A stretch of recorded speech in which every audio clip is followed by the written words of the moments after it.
बाबा साहब की बात को मान करके आपने पढ़ाई की, बाबा साहब की बात को मान करके आपने नौकरियां की, नौकरियों में आने के बाद जीवन का स्वरूप बदला। आपसे बाबा साहब यही उम्मीद करते थे, लेकिन उनकी भी कुछ उम्मीदें हैं। जो नहीं पढ़ पाए उनकी भी कुछ उम्मीदें हैं, जिनके घर में नौकरियां नहीं हैं उनके भी जीवन के कोई उद्देश्य हैं। उनके काम कौन आएगा? आप लोग अब ये भी काम करना शुरू करेंगे, अपने मन में कल्याण की भावना पैदा करते हुए दान पारमिता का अभ्यास करें। अपने बच्चे की फीस भरते हैं तो किसी पड़ोस के बच्चे का भी ख्याल करो। अपने बच्चे के लिए कपड़े सिलवाते हैं तो किसी पड़ोस के बच्चे का भी ख्याल करो। आप अपने लिए जूते चप्पल खरीदते हैं तो किसी और का भी ख्याल करो। भले ही थोड़ा करो। बौद्ध होने का यह भी एक प्रमाण है कि आपके मन में करुणा का वास हुआ और हम अपने भाइयों के प्रति दयालु बने, हितैषी बने। केवल मंच पर बात करने से तो होता तो मैं अकेला ही बहुत था, लेकिन ये काम तो करने से होगा। अब हम अभ्यास करेंगे करुणा और मैत्री का।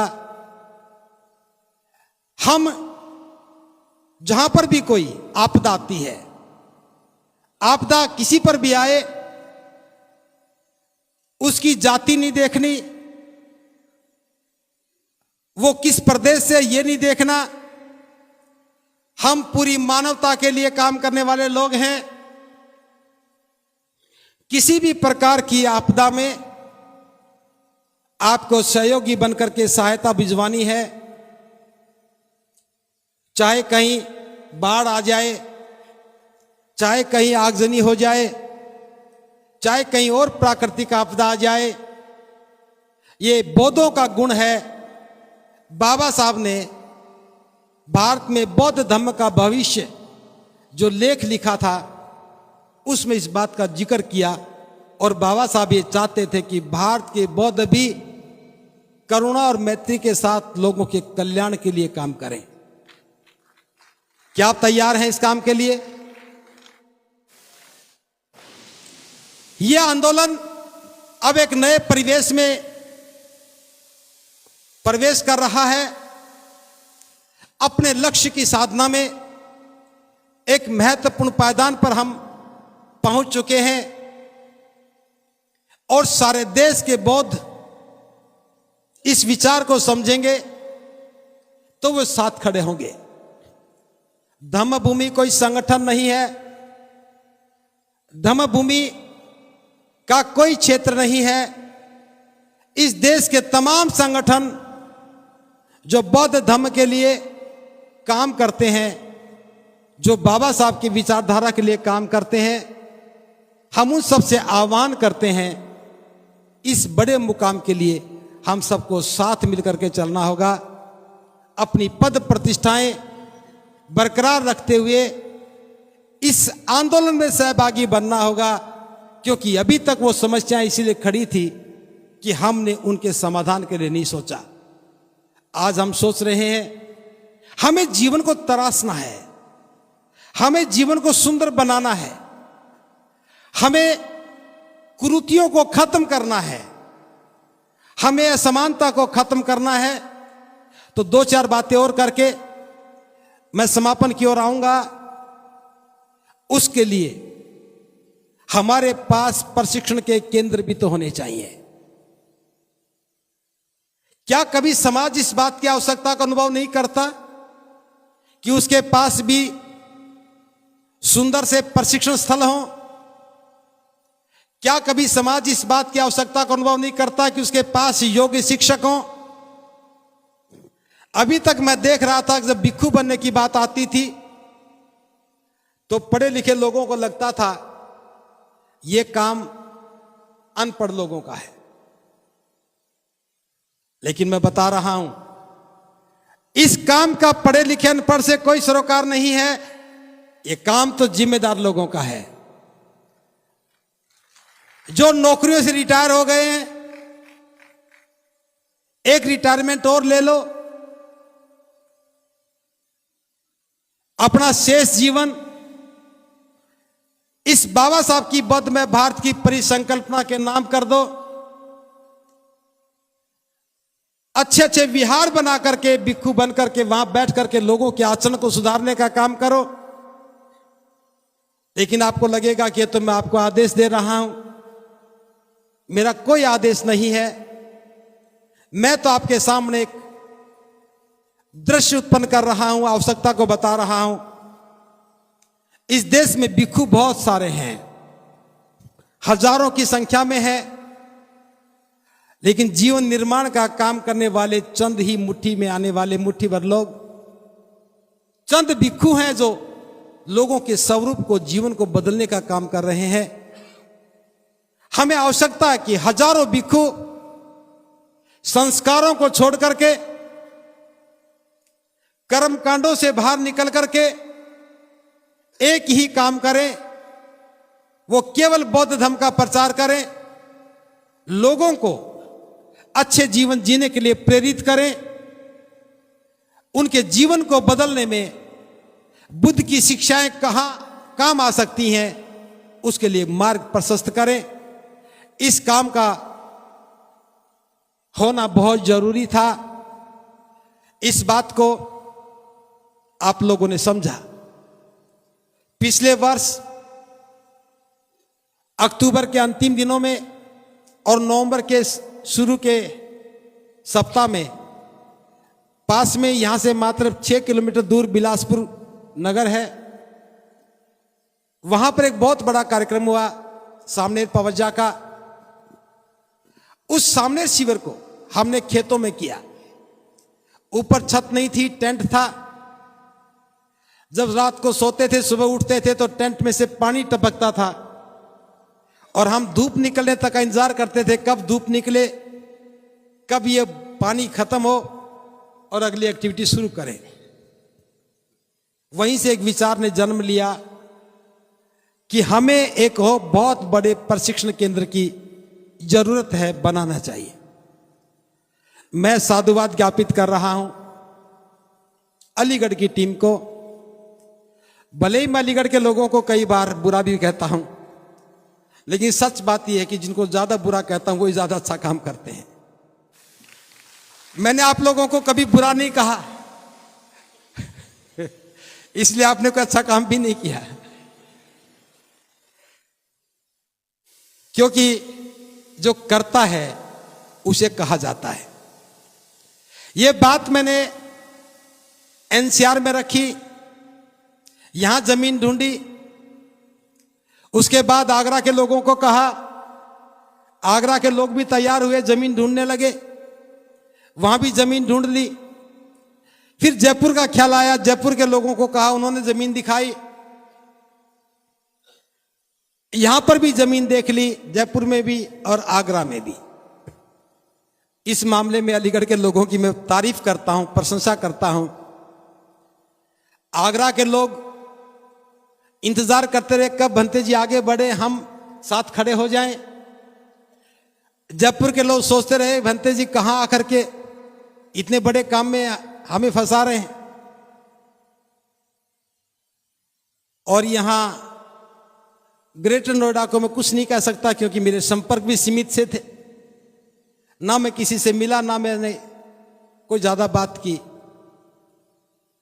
अलीगढ़ वालों ने तुरंत जमीन ढूंढी और कहा जी ये केंद्र तो अलीगढ़ में ही बनना चाहिए। तो ये ताली बजाइए।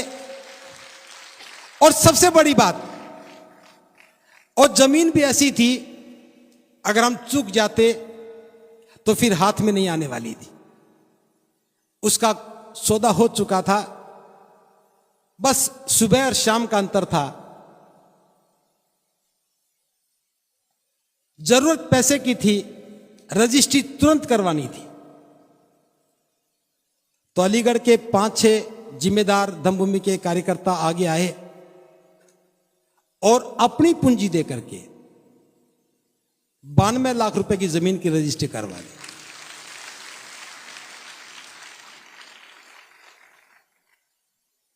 उन्हें मालूम था अगर चूक गए तो भंते जी फिर कहीं और निकल जाएंगे। मुझे इस बात को बताते हुए बहुत प्रसन्नता अनुभव हो रही है कि जब लोगों को पता लगा कि कुछ लोगों ने यह काम कर लिया तो हमें भी हाथ बटाना चाहिए। तो एक ही दिन में लगभग 7 लाख रुपया एक मीटिंग में आ गया। जयपुर में चर्चा की तो 16 लाख रुपया वहां आ गया। दिल्ली में चर्चा की तो 10-12 लाख वहां आ गया। तो मुझे लगता कि आधा पैसा तो आ गया है, अभी आधा और आना बाकी है। तो मैं बहुत बड़े सहयोग की बात नहीं कर रहा हूं। हमने समाज से अपील की है कि 2 गज जमीन दान करें। 2 गज, 1 गज की कीमत 750 रुपया है और 2 गज जमीन की कीमत 1500 रुपया। और सबसे बड़ी बात, बुद्ध अलंकार बोध जी ये बात कहते रहे हैं, मैं उन्हीं के शब्दों को अपने माध्यम से दोहरा रहा हूं। जिस समाज के पास रहने की जमीन जगह नहीं, जोतने के लिए जमीन नहीं, लेकिन बौद्धों का एक राष्ट्रीय केंद्र बनाने के लिए जब जमीन दान करने की बात आई तो हजारों लोगों को उसमें भागीदार बनने का अवसर मिलना चाहिए। हालांकि हमारे पास ऐसे ऐसे दानदाता भी हैं। इंजीनियर राजपाल सिंह जी आगरा के रहने वाले हैं, उन्होंने 10 लाख रुपया दे दिया है इस काम के लिए। 1-1 लाख देने वाले बहुत लोग बैठे, यहीं बैठे हैं। लेकिन मैं आम आदमी की भागीदारी के लिए बात कर रहा हूं। इस भूमि दान के कार्यक्रम में कोई व्यक्ति 1 गज जमीन भी देना चाहे तो उसे लेनी चाहिए। 2 गज जमीन देता है तो हमारी मांग को पूरा करता है, लेकिन सामर्थ्य के हिसाब से कोई 5 गज, कोई 10 गज, कोई 20 गज, कोई 100 गज जमीन भी दान कर सकता है। आपका अपना स्तर है, आपका अपना साधन है। हम चाहते हैं कि दिसंबर के महीने में अगर उस कर्ज से मुक्त हो जाएं तो फिर इसमें नींव रखने का कार्यक्रम करेंगे और अगले वर्ष का कार्यक्रम हो सकता है कि हम अपने ही संस्थान में करें। ये भारत के बौद्धों का एक बहुत सुंदर केंद्र होगा। वहां एक ध्यान साधना केंद्र होगा जिसमें कम से कम 200 लोग एक साथ बैठ करके साधना कर सकेंगे और उन सब के लिए रहने के लिए 200 कमरे बना करके हम बहुत सुंदर बौद्ध परंपरा का एक ध्यान साधना केंद्र बनाएंगे। उसी में एक सभागार होगा, एक बुद्ध विहार होगा जो आपकी अपेक्षाओं के अनुरूप होगा। उसी में जीवन को तराशने के लिए काम करेंगे। जीवन तराशने पे कोई गलतफहमी में ना रहे। आपके घर में कोई शराबी बन जाए, क्या उपाय करते हो? एक शराबी बनता पूरा परिवार दुखी हो जाता है। लेकिन हम कहेंगे जो भी शराब पीने वाला है उसे साधना में भेजो और वो ठीक होकर के आएगा। आदतें बिगड़ी हैं वहां सुधरने लगेंगी, स्वभाव बिगड़े हैं वहां अच्छे बनने लगेंगे, व्यवहार जो बिगड़ चुके हैं उनमें अच्छा बनने की संभावना होगी। तो जीवन निर्माण का, जीवन को संवारने का आंदोलन सफल होगा। तो मैं अपील करता हूं, भूमि दान के इस कार्यक्रम में कोई 2 गज तो कोई 100 गज, जैसा भी सामर्थ्य हो दें। हम उसको एक प्रशस्ति पत्र देंगे। बुद्ध अलंकार जी दिखा सकते हैं आप लोग। और जो भी व्यक्ति 20 गज जमीन दान करेगा उसका नाम वहां पत्थरों पर लिखा जाएगा। ये काम हमें करना है। आज के कार्यक्रम के बाद हम उसी केंद्र की स्थापना के लिए प्रयास शुरू करेंगे। वो दिखा दे एक बार, वहीं से देख लो। ये प्रशस्ति पत्र है, आपके घर में आप इसको लगा सकते हैं। ये प्रमाण होगा कि आपने उस केंद्र के बनने में कुछ गज जमीन का दान किया है। तो ये काम करना है, कोई आज करे कोई कल करे। अभी कुछ घोषणाएं भी हुई थी, कुरुक्षेत्र से 2 चेक भी आए थे। उपासिका, हाँ सुमन नाम है ना, ये उपासिका सुमन है, कुरुक्षेत्र से। इन्होंने 50,000 रुपए का सहयोग आज दिया है। 51 और 50,000 रुपए, 51,000 रुपए का दिया है। एक मोलू राम जी है कुरुक्षेत्र से, उन्होंने 50,000 रुपए का चेक दिया है। तो इनके इस प्रयास के लिए बहुत बहुत साधुवाद। 15-15 हजार के दिल्ली के 2 लोग दे करके गए थे। कोई आज ना भी दे सके तो यहां से जाने के बाद दे सकते हो। जब भी मन में आए तब कह सकते हो। इस काम में मैं समझता हूं आप सबके दस्तक होने चाहिए। भले कोई 1 गज जमीन दे, आप 2 गज दे रहे हैं, अपने 2 मित्रों से भी कहें कि तुम भी 2-2 गज दे दो। योगदान आपका ही होगा और भारत के इतिहास में यह बात लिखी जाएगी। जब लोग अपना घर बना रहे थे तो कुछ लोग जीवन निर्माण के लिए 2-2 गज जमीन दान लेकर के इस भारत को पुनः बौद्ध में बनाने के लिए, बाबा साहब की बौद्ध में भारत की परिसंकल्पना के लिए 2 गज जमीन का दान मांग रहे थे। और ये बात भी लिखी जाएगी, ये जमीन का दान भूस्वामियों से नहीं मांगा।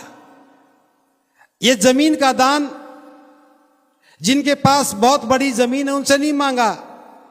ये जमीन का दान उनसे मांगा है जिनके पास रहने की कोई जमीन नहीं है।